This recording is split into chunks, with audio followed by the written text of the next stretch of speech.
listening to Hungry for More, an Epicurean's Dilemma, and I'm your host, Trish Close. Founder of Dirty Radish, Chevonne Ball on the podcast today. Dirty Radish is a travel company, curated wine and food tours in the Willamette Valley and in France. Chevonne is also a certified sommelier and French wine scholar, and another that I met at Women in Wine Conference this summer. You might be hearing that just a little bit more. I met some incredibly amazing people at this conference. Chevonne talks about growing up in Vancouver, Washington, in a multicultural household, which she says just meant a lot of German food and Southern food on the table all at one time. Sounds amazing. She talks about working at Pigeon restaurant in Portland, right when the restaurant first opened, really. And she says what a magical and pivotal time this was for her. She learned a lot about French cuisine, French wine, more importantly, hospitality, and how all of those things come together to create a pretty fantastic package. She loved it so much, she moved to France in 2009, studied there for a year, and came back to open restaurants and manage restaurants. But it really wasn't until a trip back to France for a friend's wedding that she said, I love this place. And how do I continue to come back here? More importantly, get paid to come back here. And so she tells the story of how Dirty Radish was born. She credits a lot of her success on being genuine and sharing her passions of people and places, food and wine, sharing that with others. But really, when it comes down to it, she says it's all about making connections. Here's Chevonne Ball. Super excited to talk to you today, Chevonne Ball, certified sommelier, French wine scholar. Met you at Women in Wine Conference. And my listeners are going to be hearing this a lot. I met so many fantastic people at this conference. And yes, they're going to show up on my podcast. Hi, welcome. Hi, how are you? I am so good. I'm so glad you're here. It's so funny because there was a dinner right before the conference, and I believe your birthday had been like a couple days before, right? Yes. Yes. And just a couple days before. You walked by and I was like, happy birthday. And you're like, it's not today. It was like 2 days ago. And I'm like, oh, well, happy birthday anyways. And then we started chatting and it didn't get like heavy or anything, but it was very non-surface, quick conversation, the two of you, that you and I had. And I was just like, I really like this chick's energy. She's rad. Same. That's why we had that conversation. Mm-hmm. Yeah. Because we could. Because we could. Yeah. Right? Absolutely. That's what we're here for. Yeah. And I am so happy that I had a handful of those conversations with different people, different women at this conference. And I just feel like those conversations actually move you down a certain way. You get to know someone, and then years later you look back and you're like, oh, remember when we met? Remember that? And then you kind of cultivate these relationships and friendships. I love that. I hope that's what people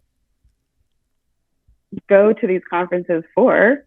There's a lot of obviously fun, networking, drinking beautiful wine, eating delicious food.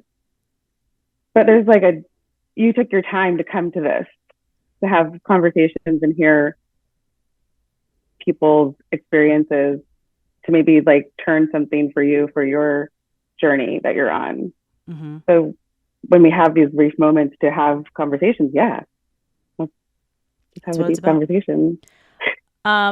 You are founder of Dirty Radish alongside being a certified sommelier. Dirty Radish is curated wine and food tours in the Willamette Valley and France. In fact, you just mentioned you're not at home right now. You're in a cabin somewhere in the woods because you had some work to do, and this is how you wanted to get it done. Yeah. I started this kind of idea of being a seasonal nomad, but also just knowing that sometimes you need to change your environment to get creative and have that time to focus and work. That's my work, of being creative, I guess. So I needed a space to do that, and why not? Why not? Absolutely. Why not? I also want to mention this before we start talking about you, really dig deep. You were recently named Wine Enthusiast Top 40 Under 40 Tastemakers of 2020 and named a Rising Star by 750 Daily. So speaking of being creative, you're getting noticed for your creativity. Yeah, that's pretty cool. Okay, come on. You got to give me a little bit more. It's way cool. It's way cool. It's pretty cool. I mean, it's interesting because it comes from connections. It comes from like genuine, just moments of connection. And you just never know what any one moment will take you to the next moment. There's such a thread. And so they came about so genuinely that it feels like yes and thank you, but also like just making connections. Mm-hmm. Yeah, no, I believe that. I believe in connections. Yeah. For sure. Yeah. Where are you from originally, Chevonne Ball? I'm from Vancouver, Washington. Okay. Pacific Northwest. You're a Pacific Northwest gal. What was that like growing up in Vancouver? It's just really charming, like fishing with grandpa, riding bikes, being in the garden, going to school. I don't know, just like normal, I guess, in some ways. But I really like being in the Northwest. I love how green it is. It's so beautiful here. I really like that. It is. I read that you grew up in a multicultural house. Yeah. My mom is from Germany, and my house, we spoke German. We ate German food. I guess it seems weird to people, but it was normal to me. Sure.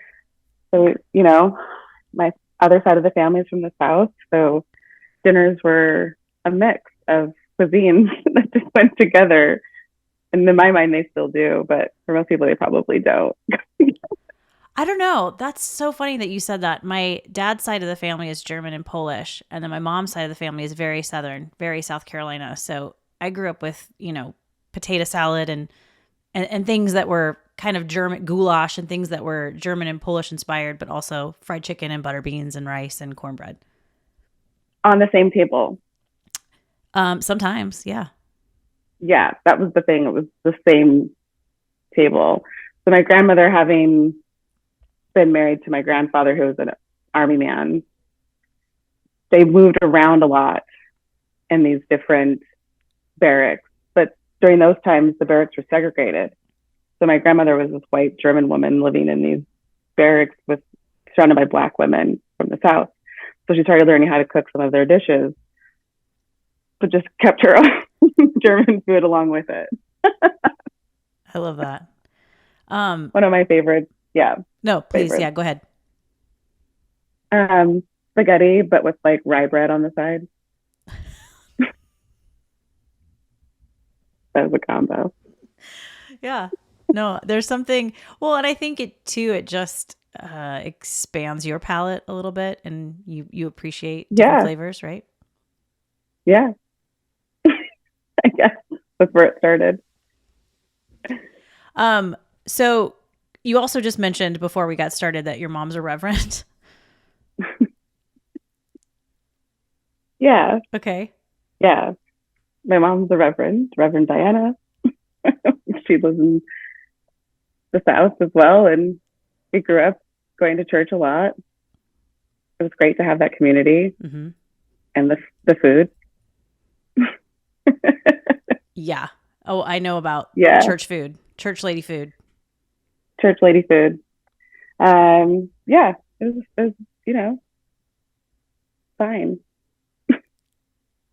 Set a foundation. Oh, for sure. Absolutely. I always say I spent a lot of time in church as a youngster, and it keeps you grounded, keeps you out of trouble. Yeah. It kept me out of trouble. Sure. Until you were old enough, and then I was like, deuces. I mean, yeah. No, yeah. Same. It was the same for you. Yeah, I mean, I was just, there was a lot of like really great parts, but I'm not religious. I wouldn't say I'm like a religious person. So I just, it's not a part of my like every day or Sunday. I'm not. Sunday I have a religion for myself. Like Sundays are sacred, calm days, but when I go to church, right? Church is in my house, I guess, in the kitchen. Yeah. Oh no, I feel that, and I'm not religious at all, but walking my dogs sometimes is like my church. That's when I listen to music and reflect, and I come up with my best ideas on those dog walks. What are you listening to when you're on those walks? It's a mix. It's a shuffle. But it's anything from, jazz to Brandi Carlile to, Kings of Leon. I mean, just, it's all over the place. Yeah. I'm going it definitely has like chunks of moods, and you can see that with my like Spotify like the whole jazz corner here. Mm-hmm. What were you doing then? I just created an autumn playlist. Oh yeah. Right? Charlie Brown autumn, the Halloween whatever album. Great. It is great. The Christmas one is fantastic as well. You went to high school? Did you go to high school in the Pacific Northwest? Yeah, I grew up in Vancouver, where I went to school. What did you want to be when you grew up? I guess I wanted to be I kind of wanted to be a chef for a while. I thought I would do that, but working in kitchens was really hard at that time. So I didn't really know. I liked working with kids.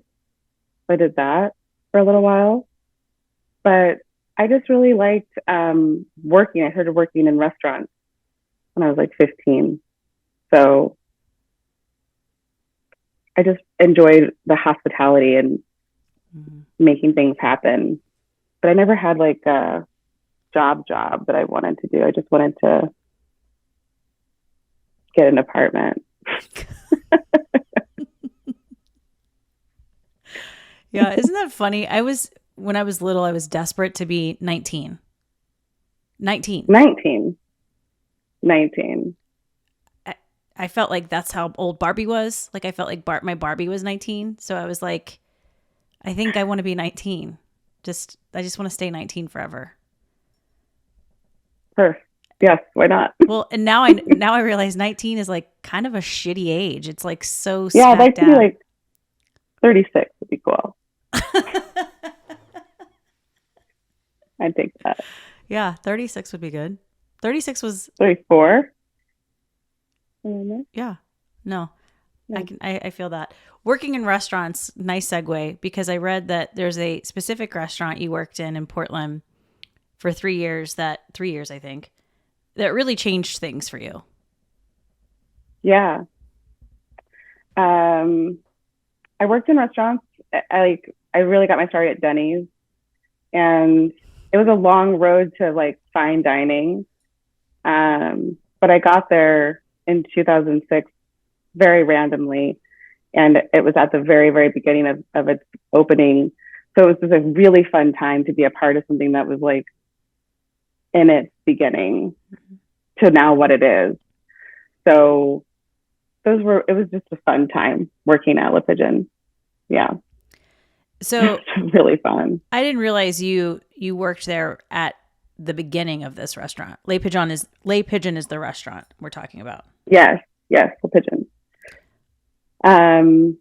Yeah, they had opened like maybe 1 month before I started there. We still had brunch, so it was like open 5 nights, doing 2 days of brunch. Those were like really early days, and a different manager than we eventually got. So that kind of took it to the next level. And, it was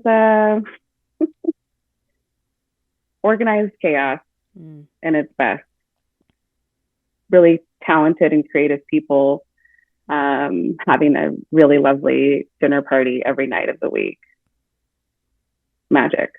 That is magic. Magic. Yeah.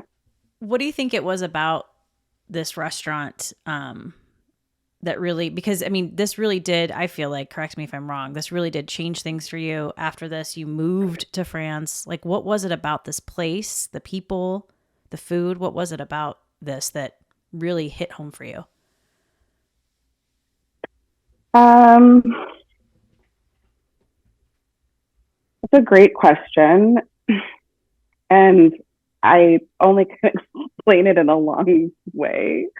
But there's something really special about being able to take someone away for 2 hours or 2.5 or 3 hours to a place of just like joy and enjoyment and intrigue and excitement and comfort and love. And just, it's like an art to be able to do that. And it seems silly because it's just food in a way, but people would just have this moment of being so happy. And I got to do that every night.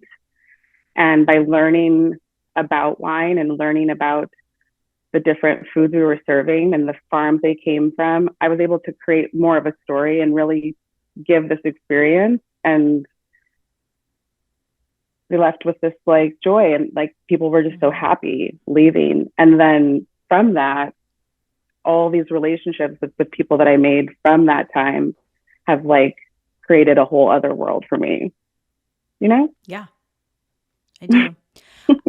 But do you think, because you grew up with food, obviously, and you grew up with what sounds like really amazing cooks in your family. Yeah. Did this experience though open your eyes to anything different, or was it just Sure. Okay. Wine. Yeah. Wine wasn't a big thing growing up. It wasn't like a part of our culture or part of our table, but wine enhanced people's dining experiences, but it also enhanced my check average. So it's the sales, were there. Mm-hmm. And learning to be able to take my skills of hospitality and my knowledge of wine to increase someone's experience and build this business, or, pay the bills, yep. earn the living, right? It was such a wonderful combination. I think specifically what was special about Le Pigeon, it's for them as a place, it's timing. It was the right people being in the right places at the right time. There was never anything wrong, nothing. Looking back, of course, you could say, oh, we could have done that differently, or maybe that person should have not worked there, or maybe this person should have done that. But every person who came along, or everything that's happened, is like what got it to where it is now. So it's like they were all good choices, or it all ends up working out the way it's supposed to. Oh, I like so it was that. like, yeah. Everybody wrote a chapter in the book, right? Yeah. Yeah. I mean, the attention to detail that you were able to give specific people and how you would translate that to the next person, it really became something really special and unique. There were two women who would come in every Friday night at 5 p.m. and they would sit at the same two seats every single time, same two seats on the chef's counter. And one of them had a very particular fork that she liked out of all of these random silvers that we had purchased from some thrift stores in the early days. That's what they were doing. It was long and four-pronged, short-pronged, and she always wanted that fork. I will tell you, that lady had that fork every Friday at 5 p.m. If it wasn't me, it was somebody else, but that fork was always there. She became an investor in their next restaurant. Like, they came in all the time. They had such a wonderful relationship with Gabe. I saw that. And I know it wasn't just the fork. I know it was Gabe's food. I know it was the ambiance. I know all the things, but they also were giving a specific fork to someone, Who does that? Well, that's special. People who know what they're doing in the hospitality business. It reminds me of a story. I worked at Chili's when I was a teenager. I was a hostess. Yeah. I was a really good hostess, by the way. I can imagine. Yeah, thanks. There was a gal who worked in the bar. Her name was Yvonne, and she had long, like past her butt, long hair. And she remembered people. She remembered their drinks. She remembered their entrees. And I would watch her, and not so much the name. Sometimes she would be like, hey, Bill, margarita or you want your beer or whatever, or both. And she would just remember the names, their stories, what they ordered last time, their favorite thing. And I was like, that's it. That's why people come back and sit in her station and tip her, because it's more than just bringing food and a glass of wine and even the fork, right? But the fork plays such a huge role in this because you're remembering these people and you're making a connection with them. Yeah, it's I think in any interaction when working in the service industry, you have an opportunity to connect and sort of bring joy. And I get it. There's a lot of interactions that we have every day that are maybe less than pleasant, but they don't have to be. They could be a little more pleasant if we all just tried a little bit more. But also, I feel like people are coming into a space for that experience as well. For sure. Yeah. I don't think there's anything. That's my job to give it to them. Yep. And I don't think there's anything more frustrating than going to a restaurant that you're super excited about and having a complete dud as a server. It's so frustrating to me. And I get it. We all have bad days. But as a server or someone being in the service industry or hospitality, either you're going to have to make the decision that that's not your day to work, or you're going to have to leave it at the door and just turn it on. I mean, I've had bad days, of course. I know I wasn't like always the easiest person to probably work with, but you got to try real hard, you know? Mm-hmm. So the decision to move to France, not visit, straight up move there. Tell me the story. How did this even pop into your brain? I was going back to school while I was working at Pigeon and I had to take a French class. I started taking French. I needed a language credit. And I mean, I just was really into French. I couldn't believe I was speaking French and learning French and working in a French restaurant and all those things. And in the winter of 2008, I had a bad breakup. In February of 2009, I applied to a university. In August of 2009, I was living in Lyon. Wow. Thanks to the breakup. I don't really know how else to like break it down. No, that's it. That's how you do it. That's what happened. I imagine, I don't know. I mean, was that a scary decision? You know, no. Yes, of course, but no. I mean, no, I did it. I don't know. If scary isn't the right word, maybe. Terrifying probably is better. Okay. How long Who did you does live that? there? A little over a year, the first time, yeah. I moved to Lyon direct, do not pass go, do not collect $200, just packed bags, moved. I happened to become friends with some people who had been living in Portland for the exchange as well. And so they were the first to greet me.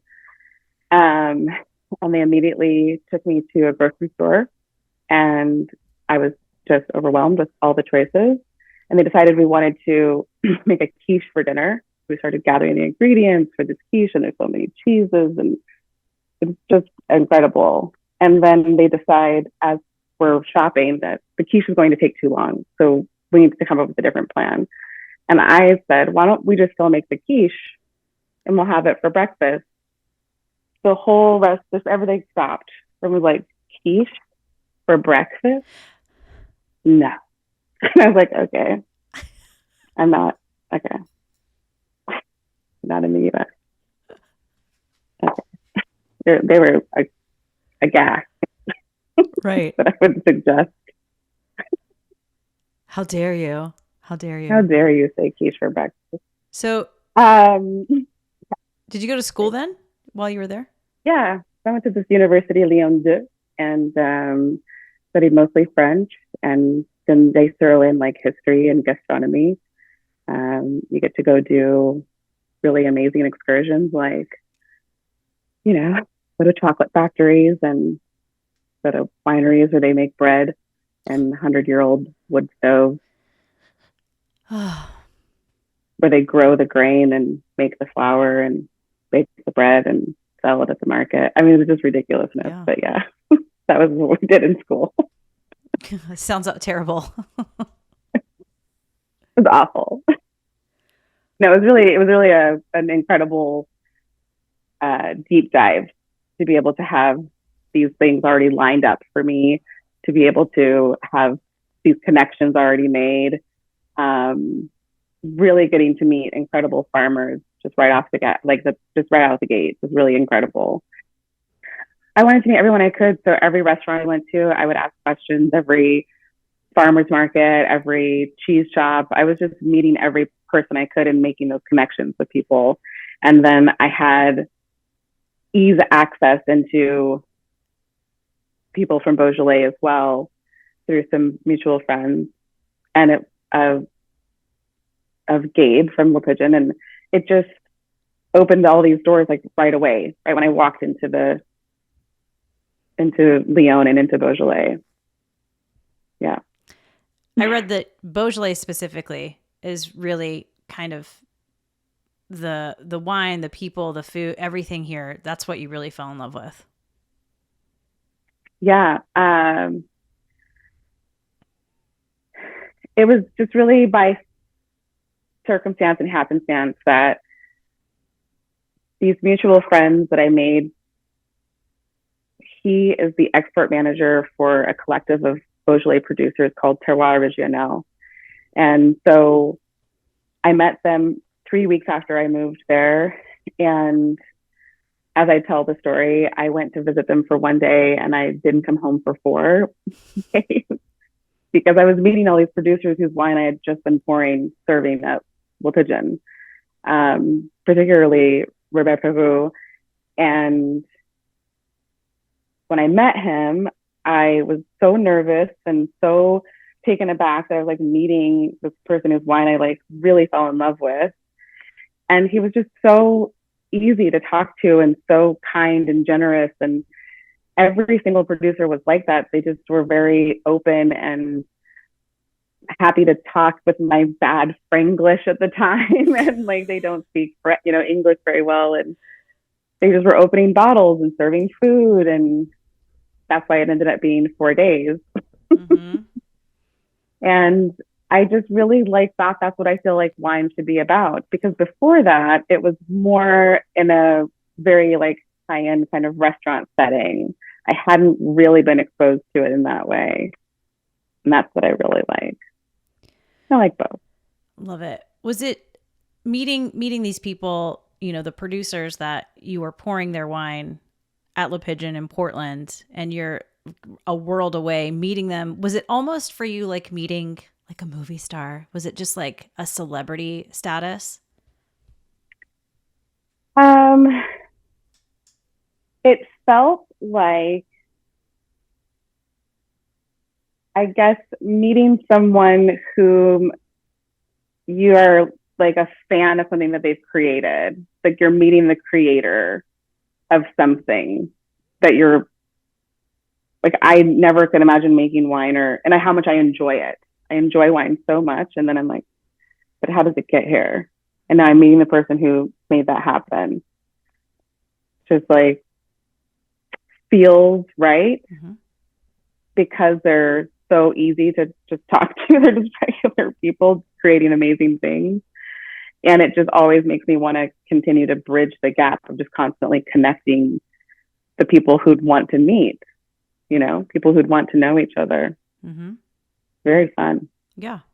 It's like meeting Willy Wonka, like just this person that you're so appreciative of, who has created something so beautiful that you're so fond of.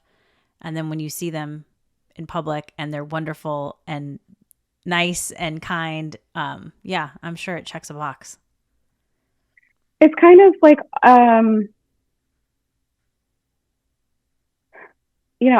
I've seen a few people in the industry and I've heard them talking about things they want to do wineries they want to build, tasting rooms they want to build, and then being able to watch someone turn that into a reality is so beautiful and cool. And like, I think being around and being a part of people who are creating is like where I enjoy being, because everybody's creating something, but there's like making those connections. And I just really, the status of like this thing is like, I'm respecting that, but I'm also like, let's share a beer. Let's just talk about life. Absolutely. You were in Lyon for a year, you said, right? Yeah, I moved to a little village outside of Geneva for the summer, but mostly I was in Lyon. Yeah. And you come back, you come home, right? What's next? Little Bird opened. So I was the GM at Little Bird when they first opened. So beautiful, perfect bistro, very fun, really fun. A lot of work. Yeah, I can imagine. Yeah, I started managing. After that, I just kept managing restaurants and kept trying to find what I thought would be the right fit or would feel the best. And it was just a lot, you know, managing is a lot. Because managing a restaurant is a lot of work. And I loved so much of it, but I lost a little bit of getting to do like the serving that I liked, or that kind of connection. Because now you're doing like more of the business side of things. So learned a lot, kept moving around and helping a lot of different people open great places. And that felt really good. I really started to enjoy the excitement of opening and putting everything in its place and sort of refiguring out construction. Like I walked into a restaurant that I was helping open, and the electrician was there, and I'm looking around and every single light is on a switch. And I was like, are all those just switches? And he's like, yeah, it's what the spec said. And I was like, there's no way on earth that's the case. No restaurant exists that there's just on off. Like, right. I was like, everything on dimmers. You can just believe me for the rest of your life at any restaurant, it's going to say all dimmers. So I love that. I love like making sure that little details are attended to. And I really started enjoying that part more and more and more. And I was like, okay, I can kind of maybe turn that into the work as opposed to being on the floor. But you clearly missed that hospitality aspect of this industry. I mean, yeah, clearly. Yeah. And I'm missing it today. I mean, I feel like there's a lot of really great hospitality out there. There's also a window or a gap for some, I feel like, for people to really bring hospitality really back to that level and see the benefit for just as humans and as people, but also the bottom line, your business, the dollar, what you're bringing in. Well, and again, I think it comes back to connections. That's like the word of the day. But I feel like hospitality too is you're connecting things that you know about and you've learned about and that you love with people who haven't had any sort of exposure to those things. Yes. Some things can feel like there's a threshold to get to, you know, like I kind of call it accessible luxury is what we're looking for. And luxury not feeling like it has to be expensive, but it has to be thoughtful or intentional. And that's what makes you feel like that level of comfort, which is what I feel like we're trying to give in all the things that I do. Yeah. When you were working in these restaurants and opening restaurants, the idea of Dirty Radish, were you sort of like percolating on this? Not in the slightest. No. Okay. No. I came back. I started working at Little Bird. It was like too good of an opportunity to pass up. It just was like, it seemed like the right thing to do. And I don't regret it at all. I learned so much. How would you know that you're not going to really love being the GM or love these hours until you do it? Mm-hmm. Right. And you just worked at Le Pigeon for 3 years. You just lived in France for a year. It makes sense. That's the trajectory, right? Like that's what you do. So I did. I worked in all these restaurants, helped open restaurants, really learned a lot, but kept feeling like something was missing or just not quite what I wanted. And I had a moment of feeling like I'm building other people's dreams and not building like my dream and my life. And I went to a wedding in France of some wonderful friends who are from France that I met in 2016, and was just like, I want to be here more often. I want to be in France more often. How do I do that? And this sounds like the worst way to start a business, by the way. Like anyone who's like an actual business planner is probably like, this is not how you do it. I said, how can I be in France more often? And I wrote down 3 things. Get married, go to school, start a business. Well, I could wait a million years to get married. That's not a business plan. It's not really a life plan. So that's off the table. Right. And then go to school. I was 36, almost 37 at the time. I just felt like that was like too much of a commitment to get that visa to not what I wanted to do. Mm-hmm. And so I said, start a business. What would that look like? I said, I wonder if people would pay me to take them to France. I wonder if that is a thing. Do people do that? Wait, people do that. People pay people to take them to France all the time. Why can't you do that? Duh. You have all these connections. You've already done the work. Start the business. And viola, there it is. Viola. It just happened. It really did. I just was like, this seems right. And then it just turned into so many more things that I could have possibly ever imagined. It's wild. I read the story about why radish, but I want to hear it from you. Why Dirty Radish? Which is a great name.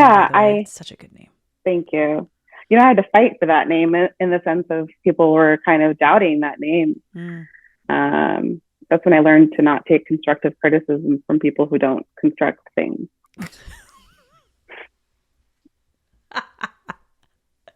Yep.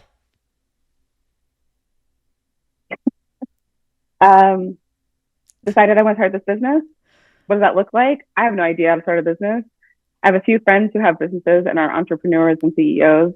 I know how to cook. I'm going to invite them over for dinner. So I invited them over for dinner. We put a big whiteboard in the living room. I was cooking. I had some radishes out. Someone went to grab it. And I said, don't touch that. It's a dirty radish. And then in the other room, someone said, write that on the board. So we wrote dirty radish on the board. Over the course of the evening, it kept getting circled. And at the end of the night, everyone left, and you're doing the dishes. And I was looking at the board and I just thought, yeah, I think that works. And I was thinking about how when you're in France at the market, the vegetables and things aren't perfectly clean. So they just came from the farm. So you still have to kind of go home and have this moment with your food, I guess, like, intimate. Very intimate. Authentic. Yeah. And then I had a garden book that has like a lot of botanical drawings in it. And not everything has a drawing. And I said, okay, if there's a drawing of a radish in this book, I'm going to start this business. And then there was. I like that a lot. Yeah.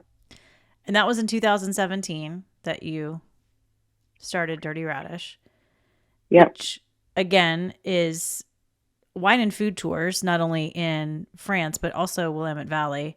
And it was this idea that, just as you said, would people pay me to take them on a tour of these incredible places that I've learned about and I know about and that I love? And they are. Yeah. It also came from a place too of, I was, living in France. I had been in France at this point now a few times, and people were having bad experiences, or like they didn't have the same kind of experience that I was having. And that comes largely from going mainly to Paris, which is just like going to New York. If you went to the US for the first time and only went to New York, that's not the US, right? There's so many other places and smaller cities. To me, it's kind of like London, Tokyo. It's all the same big cities. Anyways, also not speaking French is challenging, especially if you're going out to wine country or into the wine regions. It can be challenging for the smaller producers, where to go. There's a lot of things when you're trying to have like a really good time for 10 days. And here I was with all of these connections, the things I want to do, people who want to see these places and experience these things, people who want to meet these other people and sell them their products and have these experiences with them. Why not? And it's so random that I didn't think to do it in the Willamette Valley first. I really did start in France and then turned it around. And I was like, I guess I could do it here too, in the Willamette Valley. And I love being able to like cherry pick these experiences for people. It's exactly what I've always wanted to be doing. That's incredible. Do you cherry pick the people too? Are there some people where you're like, no, I'm not taking you to France, sorry? I do vet people a bit, just because I want to make sure that we're on the same page about your trip and what your expectations are. I'm not, every trip is unique and different, both in the Willamette Valley and in France. There has to be just a little bit of independence. You have to have a little bit of bandwidth to make your own decisions if you don't want to go somewhere or you don't want to do something. I taught preschool for a really long time before I really got deep into restaurants. And then I started working in restaurants, and it's really quite same. All we are as humans is blood sugar levels and nap time. That's it. Do you need a snack or a nap? What do you need? And as a host, I'm making sure that blood sugar level and nap time is flawless throughout the whole day, whether it's one day in Willamette Valley or 10 days in France or coming up 7 days in Mexico. I'm going to make sure that is taken care of. So I get to do everything I wanted to do. I get to give people this incredible experience. I get to connect with people that I love with people that are going to love them. And I get to go to beautiful places. Win, win, win, win, win. I don't. Who knew? I mean, you knew, obviously. You knew. You were smart enough to put it together. It's been, building the plane as it's going down, like just learning as I go. I started with, people, it was telling me that the website would be really easy to build. I would just sit and watch YouTube videos and cry. Be like, I don't know what language these people are speaking. I don't know what you said. I have no idea. It took a lot of time learning, doing all these things, but it's like now the most rewarding because I learned so much. Absolutely. Yeah. I bought a new camera last year for my business. I have a new computer system that I just recently purchased, and I have been Googling, how do you do this? Whether it's editing or in my camera or with new software, I've been Googling things like crazy, and it's frustrating. I'm in tears too a lot, but then it's like, then you figure it out, and I'm like running around the house like, I figured it out. Yeah. Me. It's the best. Did it. Did that. Mm-hmm. It's really, and I think the thing I'm learning as I get older is everybody's doing the exact same thing, just on a different thing. Yeah. And everyone's just as frustrated or happy, like to varying degrees, but it's all very similar. It's all very similar. So like having both grace with people and myself is the key to all of making it work and keeping the little business and life that I'm creating going. That first trip, the first tour, you take a group of people to France. I mean, were you excited? Were you nervous? Were you just like, holy shit, I don't know about this? I posted it after on social media, and it's an interesting thing to be vulnerable on social media. But I was like in tears after everyone left because the release of like the stress of making sure that all these people had a good time, stayed safe, stayed hydrated, on top of making sure they have a wonderful experience as well. It's a different level. But I was so happy that everyone had a wonderful time, and it's like, it's an energy you can't explain. It's just like so exciting and fun. But yeah, of course it can be stressful too. But like in the best way possible. Well, yeah. Do you have a trip coming up that you're planning? The next trip is actually, I'm expanding my repertoire of destinations now.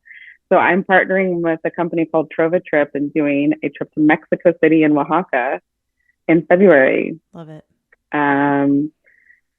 They reached out, and it just so happens that I did a 3-month trip to Mexico and fell in love with this region and this place. And I'm super excited to be able to take people there dead of winter to get that rejuvenation, that vitamin D, that vitamin J, joy. Nice. And like just like reconnect and recharge, because after that 3 months in Mexico, I came back to Portland and everyone was pretty much in a terrible mood. It's a really bad winter. And I was like, "Oh, how's it going?" And I was like, "Oh, I had sun. Sun is very important." It's such a beautiful place. The food and the culture and the art, it was just incredible. I felt like I have to do this all the time. And now I get to share it with other people again. Amazing. Lucky. I'm sure it's also gratifying too when it's like when someone compliments you on dinner you've made, right? Which is to me the best thing ever. One of the best things ever. When someone tells you that was an incredible trip, I will remember this for a lifetime. Yeah.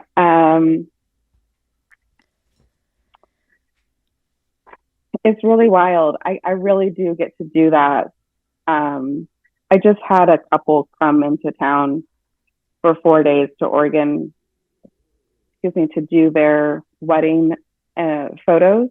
Mm-hmm. And I did their itinerary for 4 days. And then I did a wine tour with them for one of the days they were here.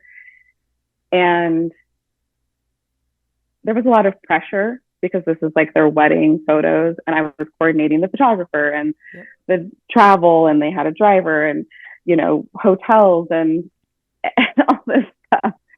And it was a lot of work. And then we had our wine tour together. And at the end of that wine tour, they were like, "This was the best day. And we cannot wait for these photos and for our wedding. You have to," they were just like, "You have to come visit us when we, this winter down in Texas. We're going to go shooting. We have to, like, we want to make a wine with you. Like, we went a private, like just it kept going, this connections. And then the connections that I made with the wineries we chose, they bought wine at every place. Like, wow. Mm-hmm. Wow. But man, it's a lot. But it is such a treat to get to like be a part of someone's just moment like that and like plan this really amazing time. But of course, it's very stressful. Like, is it going to rain? Is it going to be yellow jackets? Will there be? What do you think the key is to making connections? Because obviously you're very good at it. Very good at it. It seems like you've started a business based on your connections. What do you think the key is when you're making a connection with someone to make it really stand out and memorable?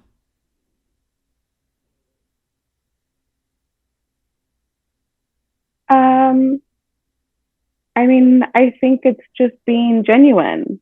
Like anything can start a conversation. Like everyone has something in common. It just takes like one little thing, even if it's just that you're in the same room at the same time. Like that's what starts it. And I think I just sort of take it for what everyone wants to meet each other. Like there's so many people, and it could be just one little thing, and maybe it doesn't have to be forever. It could just be like 1 minute. But I think it's also maybe not having, I mean, I think there is for some people, not us clearly, there's anxiety when you go to meet someone and make that connection. There's a little bit of like, ugh. Do you think? I'll say two things. One is I think my mother was going to name me Olivia after my father's mother, and everyone was like, Olivia, that's so old fashioned. Why would you name her Olivia? So she named me after her best friend, Chevonne, which is spelled Chevonne. And so from the age of 6, I've had to repeat myself and spell my name, I think almost every day of my life. So for me, I think that turned a lot of my having to be anxious or like I have to talk to people constantly spelling my name. I went to a clothing store just the other day, and the lady, wanted to put my name on the door and said, "What's your name?" I said, "Mary," which is my alias name. And she said, "Oh, I'm Mary too." It rarely happens. So then when I went to purchase the things, I had to go, "Mary, I got to tell you, I'm not really Mary. My name is Chevonne." So see, I have to have a conversation again, deep interaction. But also, as you start to think about, again, having grace with yourself and grace with others, everyone is anxious a little bit. Everyone's going through something, I think having that on your brain, it makes it a little easier sometimes to get interacting with people throughout the day. Yeah, no, for sure. And I think too, I do feel like there are just certain people out there in the world that making connections like that just really rev their engine a little bit. I'm definitely one of them. I love meeting people. I love hearing other people's stories. I just think it's a gift. Yeah. It's a gift, and there is some skill to it, and feeling the energy of people, I guess, too, like I knew I had that gift, throughout my life, but on like its biggest scale of having that, I spoke about imposter syndrome at Assemblage Symposium, which is a very heavy topic. Pretty heavy, right? And I could feel the room was not going to be ready for that conversation. So I asked to play some music and let everybody dance for a few minutes before I spoke. Nice. And getting 300 people to dance is that's fun. But there's someone who took a video in the crowd that was posted, and you can hear someone, chaos and the crowd dancing or whatever. But you can hear someone say, I needed this. And I just,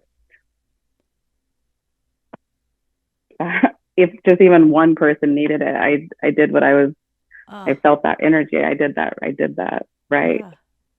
You know, That's a huge scale, right? It's a big scale. I like to do it on the micro scale, but that I needed this. Yeah. Yeah. That's powerful for sure. I want to wrap up a little bit and get to the final three. Oh, I know. We're there. Sadly, we're coming to the end of this interview.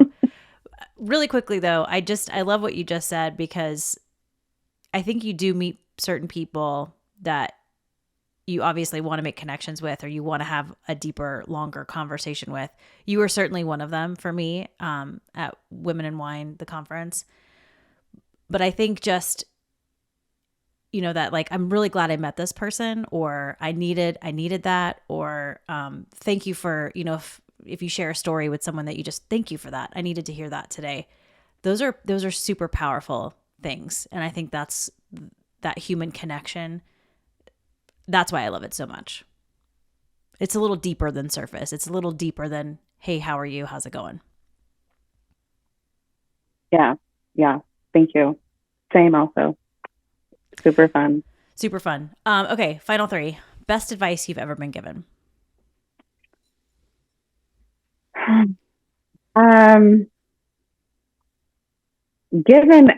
I saw that question and I thought about it, and I was really racking my brain thinking about it. And I think like, I don't have like one piece of advice that someone gave me that I feel like stands out. I feel like there's been ways I've watched people either support me or live their lives. But what came to mind, honestly, was a piece of advice that I gave myself, I guess. Yeah. Which is, si tu veux, tu peux, which means if you want, you can. And I tattooed it on my arm, and it's like special to me, but it also, it was like the first sentence I understood in French without translating. Like I understood what they were saying. And then I thought, yeah, if you want, you can. Mm-hmm. So I just became my mantra. It's a good one. That is a good mantra. What's your happy place?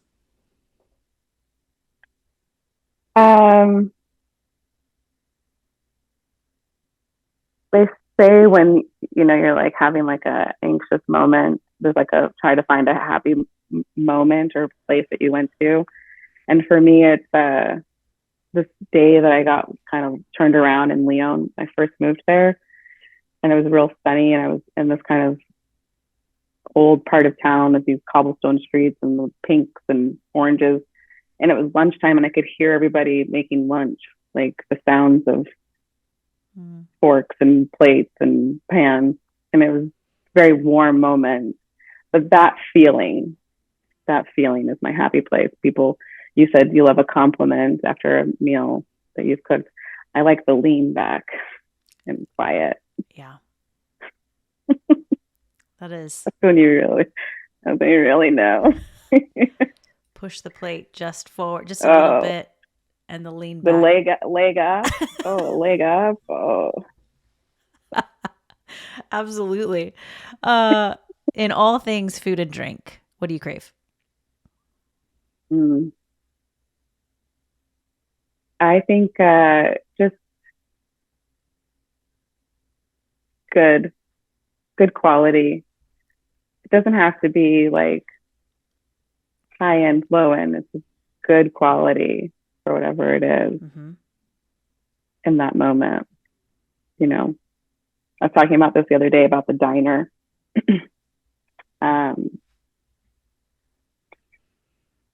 Again, back to that idea of accessible luxury and just like how you are taken care of. My favorite thing is when they bring the caddy after you've ordered, and it's a fresh caddy with a full bottle of ketchup, it's glass, it's been wiped down, full of jam, it's full of butter, syrup is brand fresh, wiped down. Everything I need is in this caddy, and it was cleaned and set up for me for this one time experience. But now when she brings my food, I'm not going to have to ask her for anything. I have everything I need. It's something as simple as that. It's just like, that's all I need. You're doing this job, but you're doing it well. Yeah. That's good stuff, Chevonne. I like it.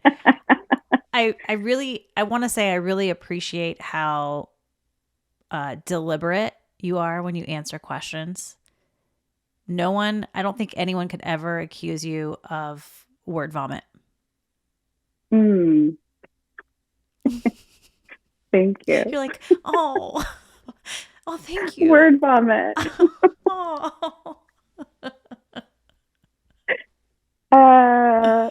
Yeah. I mean, I'm just me. I don't know. Thank goodness. I really appreciate that people find my work and what I'm doing, that they're connected to it in some way, that they're moved by it or touched by it or, want to be a part of it. I'm doing these wine and jazz nights. I'm doing all these things just to create more and more opportunities for connection, because you just never know what it's going to lead to. But also, it's just so lovely to have a moment. It is. So lovely. So I'm grateful that I get to share that with people and that people like it. Mm-hmm. They like it. They really, really like it. No, you are. You're funny. You're deliberate. You think about what you're going to say before you say it, which I very much appreciate. So not all the time, but it's recording. So yes, we are recording. Yeah, no, that's a very good point. If people want to find you, get connected with you, dirtyradish.com, right? That's the place to go. That's the place to go. Dirtyradish.com. Instagram is dirty_radish. And the newsletter is the best way to get the first. I don't put them out a lot, so it's always good information. But and then just keep watching for events and tastings and trips and all sorts of other fun things that I've got cooking and up my sleeves as usual. Per usual. I like it. Thank you so much for your time this morning. Thank you. Thank you, Trish. Thank you so much. You've been listening to Hungry for More, an Epicurean's Dilemma with me, Trish Close. You can watch this podcast and subscribe on my YouTube channel. Just search Hungry for More, an Epicurean's Dilemma. You can also listen and subscribe wherever you like to listen to podcasts.